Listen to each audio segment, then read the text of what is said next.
Why is the card declining? Sharon laughed awkwardly at the cashier. Try it again. The young cashier inserted the card once more. A few seconds passed. Then the machine beeped. Declined. This time the cashier looked uncomfortable. There's probably network issues, Sharon said quickly. Behind her, two people in line shifted impatiently. She forced another smile and reached for her phone. Let me call my husband. Kelvin picked on the third ring. Hello? Babe, your card is declining. Silence. Then, how much is everything? Sharon looked at the cashier. 83,000. Another silence. Longer this time. The kind that immediately changes the atmosphere. Remove some things, Kelvin said quietly. Sharon frowned. What? Remove some things from the cart. She laughed softly, confused. Kelvin, it's groceries. I know. Then what do you mean remove some things? Just reduce it. Sharon's smile disappeared slowly. People were staring now. The cashier avoided eye contact. Kelvin, what's going on? I'll explain when you get home. The call ended. Sharon stood there frozen beside the shopping cart. For the first time in 6 years, she suddenly felt something she had never truly felt inside her marriage before. Uncertainty. Very slowly, she began removing items from the cart. Snacks, drinks, imported food, things she normally bought without thinking twice. The cashier watched silently. By the time Sharon left the supermarket, her chest felt tight, because deep down she already knew. Something had changed, and whatever was happening to Kelvin financially was far worse than he had admitted. That evening, she entered the apartment carrying fewer bags than usual. Kelvin was sitting in darkness with his laptop open.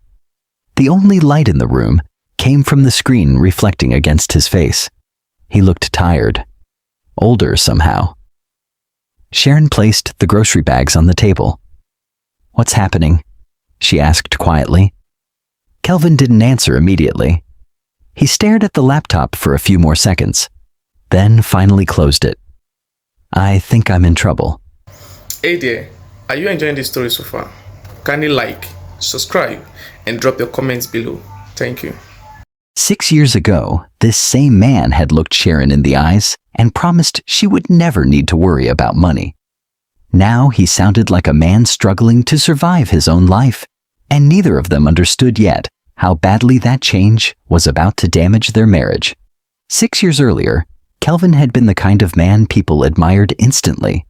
Confident, sharp, always busy. He worked in tech consulting, handling contracts for companies abroad. Dollars entered his account regularly, and because he was disciplined with money at the beginning, his lifestyle improved quickly. He moved into a beautiful apartment, bought a new SUV, started wearing expensive watches. And when he met Sharon, he looked like stability itself. Their relationship moved fast. Kelvin loved how calm Sharon was. She wasn't loud, wasn't dramatic. She listened when he spoke. She laughed at his jokes. And unlike many women he had dated before, she didn't constantly pressure him for money. Sharon loved how safe she felt around him. Kelvin spoke like a man who already had life figured out. Whenever she worried about the future, he always said the same thing. Relax, we'll be fine. At first, Sharon still talked passionately about work. She had studied business administration and once dreamed about building something online. Sometimes, she would sit with her laptop researching remote jobs. Other times, she watched videos about women starting businesses from home. Kelvin noticed, and one evening after they got engaged, he smiled at her from across the couch. You really want to stress yourself with all this? She shrugged. I just don't want to sit at home doing nothing. You won't be doing nothing. You'll be taking care of our home. I can still work and take care of the home. Kelvin pulled her closer. Why? She looked at him. What do you mean why? I mean, why should my wife wake up every morning stressing over work when I can provide? She laughed softly. You're talking like a billionaire. Maybe not billionaire yet, he said proudly, but I'm doing well enough. Then he kissed her forehead. Let me carry the pressure. At the time, it sounded romantic, protective, loving. Sharon slowly stopped talking about jobs after that, and Kelvin liked it. He enjoyed being needed. He enjoyed feeling like the provider. Whenever she needed money, she came to him. Whenever she wanted something, he bought it. The dependence boosted his ego in ways he never admitted openly.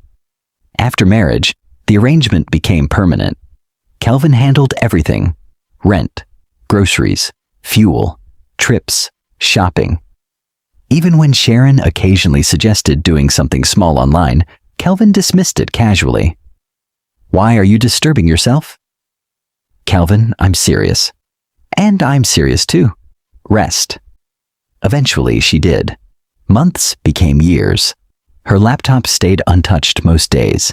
She developed routines around comfort. Late mornings, series marathons, online shopping, phone calls with friends. And honestly, life felt beautiful. Whenever her friends complained about stressful jobs or toxic bosses, Sharon secretly felt lucky. She would smile and think, my husband takes care of me. What she never realized was that comfort can quietly weaken people, not immediately. Slowly, like rust. The first signs of trouble appeared during Kelvin's 6th year in business. One client delayed payment for almost 3 months. Another suddenly canceled a contract. A company he depended on heavily switched to a cheaper agency overseas. At first, Kelvin wasn't too worried. He had savings, connections, confidence. But the delays continued. And something else changed too. The industry became more competitive. Younger freelancers charged less. New agencies appeared everywhere. Clients became harder to retain. Kelvin stopped sleeping peacefully. At night, Sharon would wake up and see the glow of his laptop from the living room. You're still awake? She asked one night. I'm working? At 2 a.m.? He forced a smile. Money doesn't sleep. But she noticed the tension in his face. The apartment slowly changed with him. The air conditioner stayed off longer. Certain groceries disappeared. Kelvin stopped suggesting weekend outings. He became quieter, more irritable, more distracted. One afternoon, Sharon stood in the kitchen. Kelvin, we're almost out of gas. Okay. And the internet subscription ends tomorrow. Okay. And we still need to send money to your mom. Kelvin suddenly closed his laptop hard. Can you give me 1 minute without adding another bill to my head? Sharon blinked. I was only reminding you. I know what needs to be paid. The room became silent. A few seconds later, Kelvin sighed. I'm sorry. But the apology didn't erase the tension. Things became worse after another contract slipped away. Kelvin had expected the deal for weeks. He talked about it constantly, planned around it, even promised Sharon they would finally travel again once payment arrived. Then one morning, he received the email. Unfortunately, we've decided to move forward with another team. He stared at the screen for almost 5 minutes, then quietly shut the laptop. That evening, Sharon noticed immediately. What happened? Nothing. Kelvin. He looked exhausted. The contract didn't come through. Oh. She sat beside him.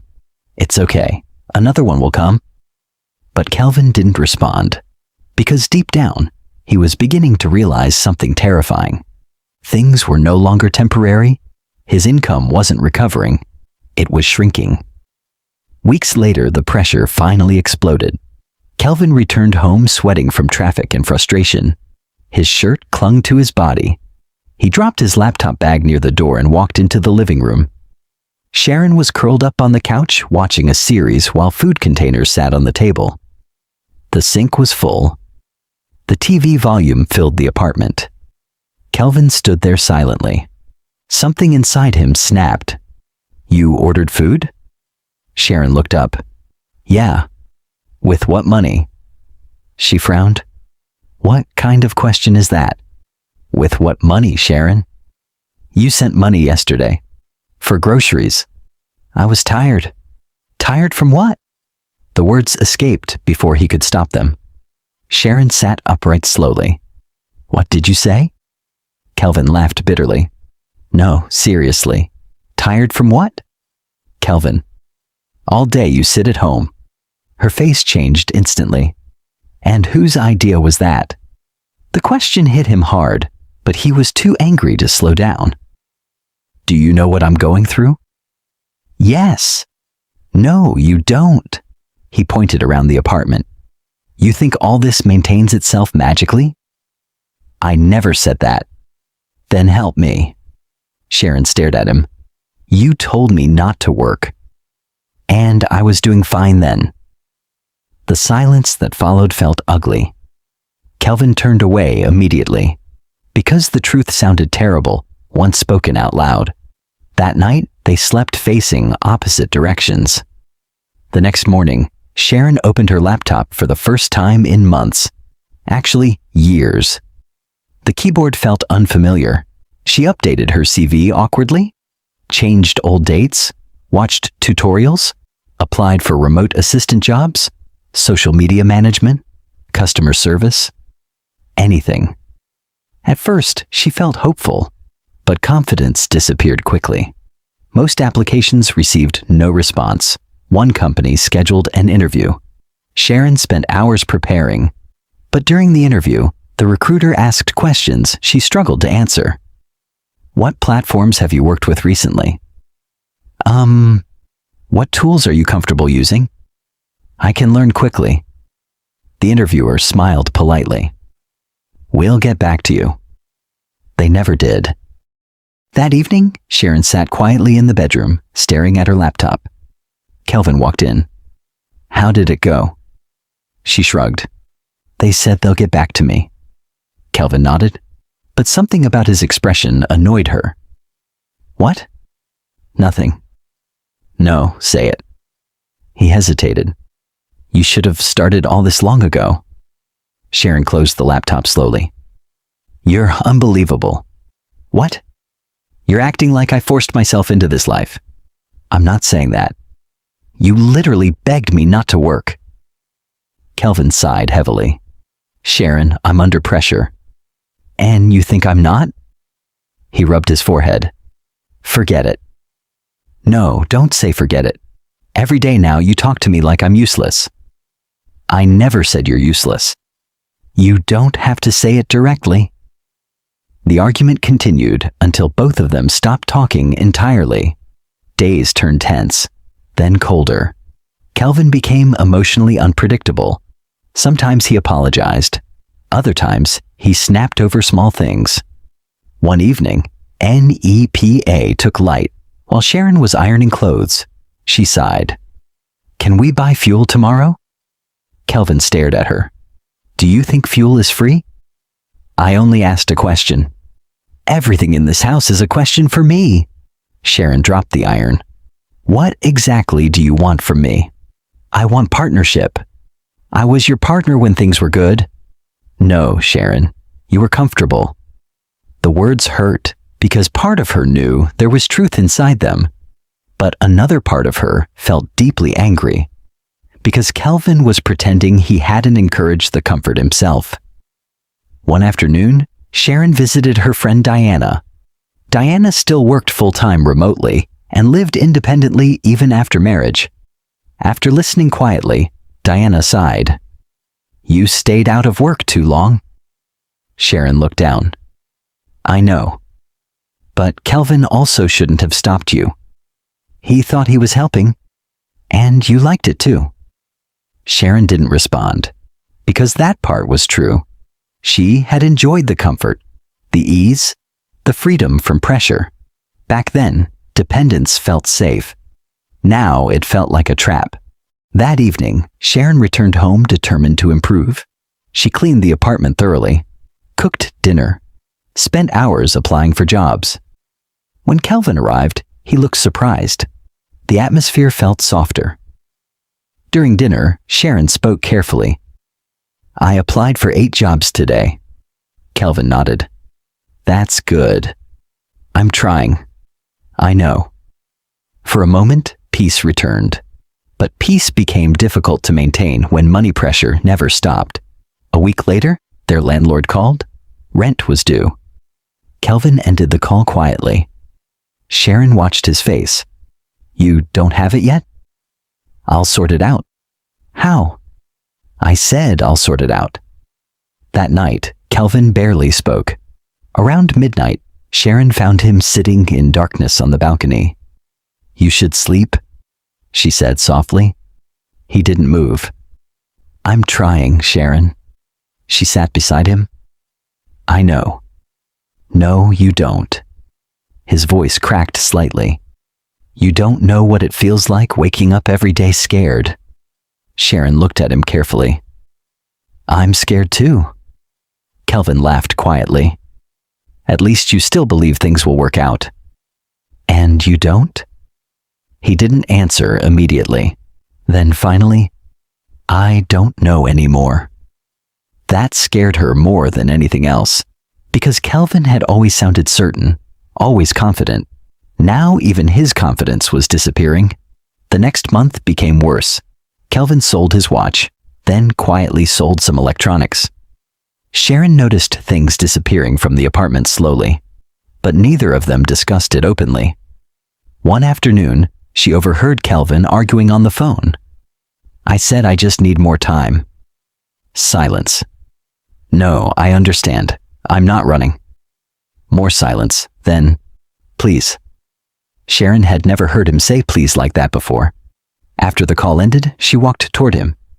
Who was that? Nobody. Kelvin. He looked exhausted. I borrowed money. Her stomach tightened. How much? It doesn't matter. How much? He looked away. Too much.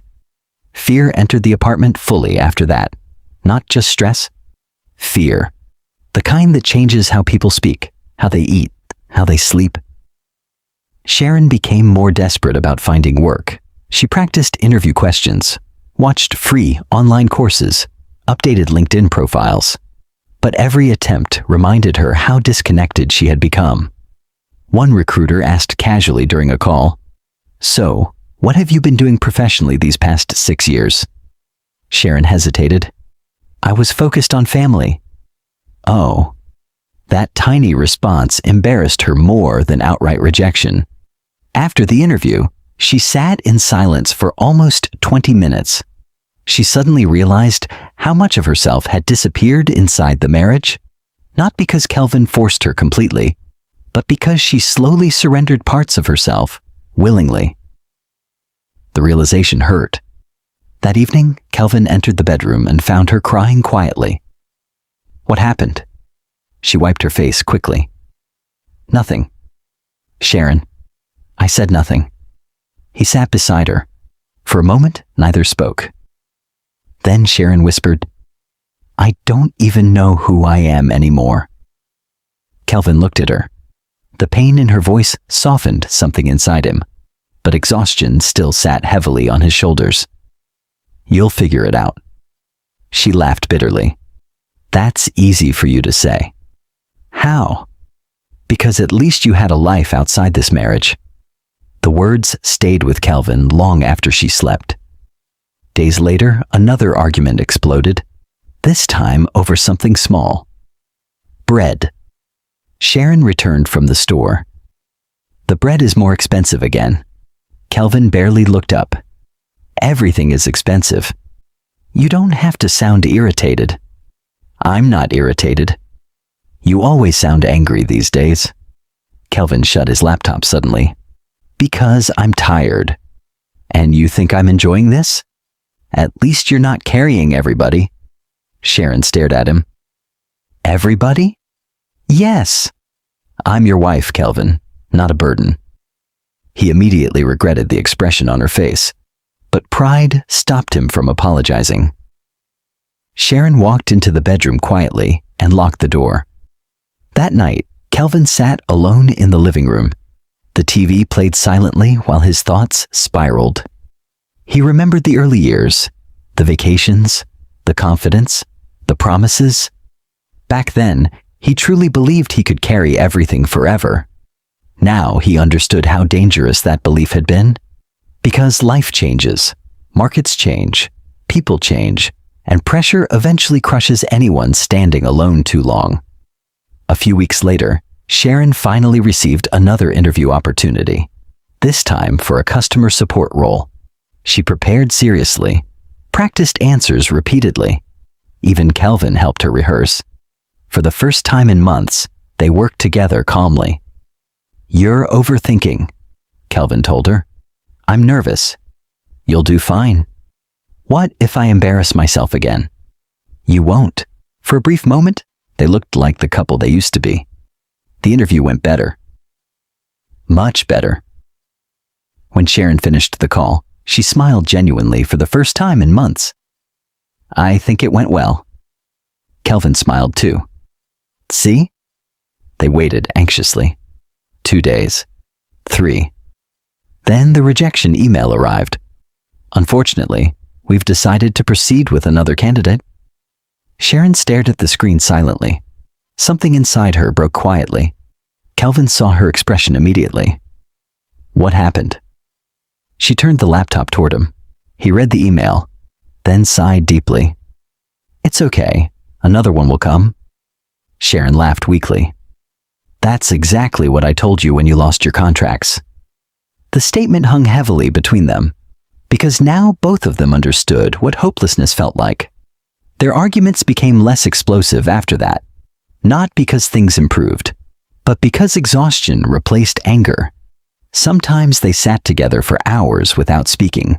Sometimes Kelvin stared endlessly at job boards. Sometimes Sharon scrolled through motivational videos she no longer believed. The apartment no longer felt like home. It felt like pressure. One Sunday afternoon, Kelvin's younger cousin visited unexpectedly. The cousin admired Kelvin greatly. Throughout the visit, he kept talking excitedly. "Bro, remember when you said tech is the future?" Kelvin forced a smile. "Yeah. And you're still killing it now, right?" Sharon glanced at Kelvin. He looked away immediately. After the cousin left, silence filled the apartment again. Then Sharon spoke softly. "You don't have to pretend all the time." Kelvin looked irritated. "What does that mean?" "You act like you're okay even when you're drowning." "And what do you want me to do? Cry publicly?" "No." "Then what?" "I want you to stop acting like this is only happening to you." Kelvin stared at her. For the first time in months, he really listened. Sharon's eyes looked tired. Older. Not physically. Emotionally. "I know you're suffering," she continued quietly. "But I'm suffering too." Kelvin looked away. Because deep down, he knew she was right. The marriage had become a battlefield where both people wanted sympathy while neither knew how to give it anymore. One rainy evening, the power went out again. The apartment became hot almost instantly. Kelvin sat beside the window, scrolling through unpaid invoices. Sharon sat on the edge of the bed, staring into darkness. Then suddenly, she spoke. "If you could go back, would you still tell me not to work?" Kelvin didn't answer immediately. Rain tapped softly against the windows. Finally, he sighed. "I thought I was protecting you." "That's not what I asked." Another long silence. Then quietly, "No."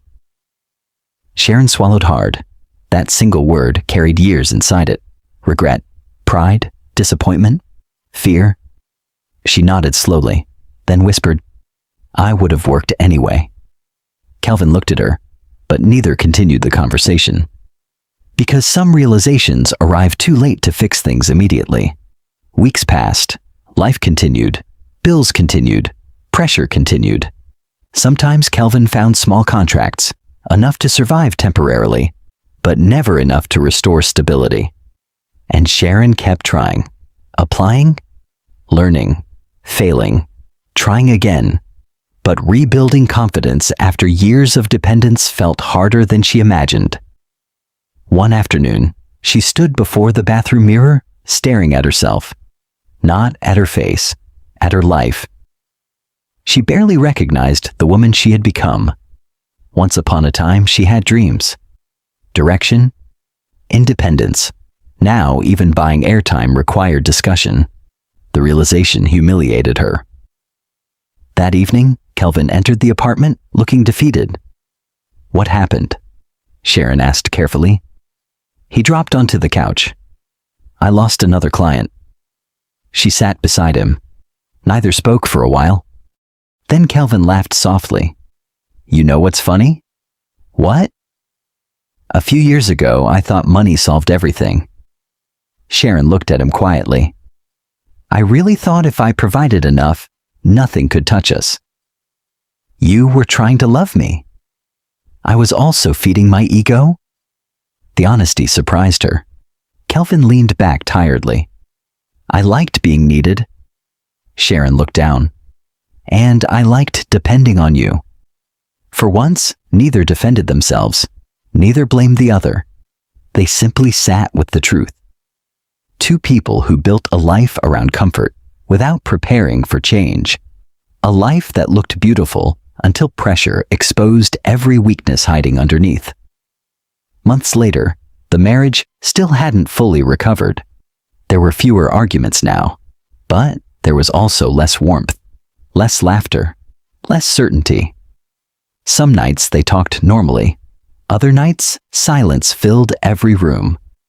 One evening, Sharon received another rejection email. She closed the laptop slowly. Kelvin glanced at her. "No luck?" She shook her head. He wanted to comfort her, but he no longer knew the right words, because both of them were tired of hope sounding temporary. Later that night, Sharon lay awake while Kelvin slept beside her.